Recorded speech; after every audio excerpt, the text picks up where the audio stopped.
Holocaust survivor as an infant. I barely survived. My grandparents were killed in Auschwitz, and most of my extended family was killed. I became a Zionist. This dream of the Jewish people resurrected in their historical homeland, and the barbed wire of Auschwitz being replaced by the boundaries of a Jewish state with a powerful army. And then I found out that it wasn't exactly like that. That in order to make this Jewish dream a reality, we had to visit a nightmare on the local population. And there's no way you could have ever created a Jewish state without oppressing and expelling the local population. Jewish Israeli historians have shown without a doubt that the expulsion of the Palestinians was persistent, it was pervasive, it was cruel, it was murderous, and with deliberate attempt.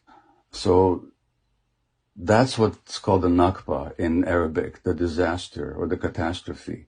There's a law that you cannot deny the Holocaust. But in Israel, you're not allowed to mention the Nakba, even though it was at the very basis of the foundation of the state. I visited the occupied territories, Russell, during the first Intifada.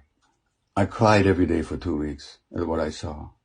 The brutality of the occupation, the petty harassment, the murderousness of it, or cutting down of Palestinian olive groves, the denial of water rights, the humiliations.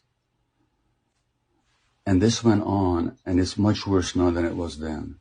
It's the longest ethnic cleansing operation in the 20th and 21st centuries. I could land in Tel Aviv tomorrow and demand citizenship under the law of the right of return. But my Palestinian friend in Vancouver, Hannah Kawas, who was born in Jerusalem, can't even visit. Now, if I have the right to return after 2,000 years, how come Hannah hasn't got the right to return after 70 years? So then you have these miserable people packed into this horrible, people call it the world's largest outdoor prison, which is what it is. You don't have to support Hamas policies to stand up for Palestinian rights. That's a complete falsity. If you take the worst thing you can say about Hamas, multiplied by 1,000 times,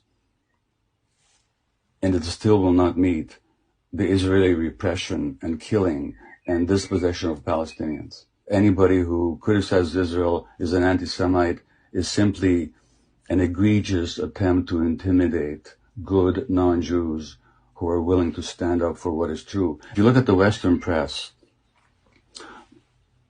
when Hong Kong demonstrators throw stones at the police in Hong Kong, that's considered to be heroism. When in Myanmar, the demonstrators throw slingshots at the army, at the oppressive army, they're considered to be heroes in the Western press. When Palestinian kids throw stones at the Israeli soldiers, they're called terrorists. And Israel gets away with a lot more without much less criticism in the Western press than any other country. He runs a program for Palestinian children who spend time in Israeli jails. 14, 15, 16-year-olds are jailed for months or years. Sometimes they can't see their families for months. She says, we don't have post-traumatic stress disorder here because the trauma is never post. The trauma is daily, she said. If he's got any ounce of humanity left, he would cry like I did for 2 weeks when I was there. Anybody can go on YouTube and listen to Ilan Pappé, an Israeli historian. Anybody can listen to Norman Finkelstein, a Jewish professor, world expert on Gaza, who was denied tenure at his university because of his public speaking against Israeli policy. You can listen to any number of Israeli Defense Forces soldiers who talk about the brutality that they now regret having committed. You can listen to Israeli pilots who talk about why they refuse to fly over Gaza because of the atrocities they're made to commit. You can get all the information you want. So if anybody these days doesn't know, it's not because the information is not available. And none of that excuses not knowing truth and this deliberate attempt to silence anybody who speaks, Jewish or non-Jewish. And I really wish that non-Jews of goodwill would stand up against the calumny and not be intimidated by this charge of anti-Semitism. I really wish that. And it's not a question of being pro-Palestinian. It's a question of are you in favor of justice and liberty and freedom and truth, or are you not?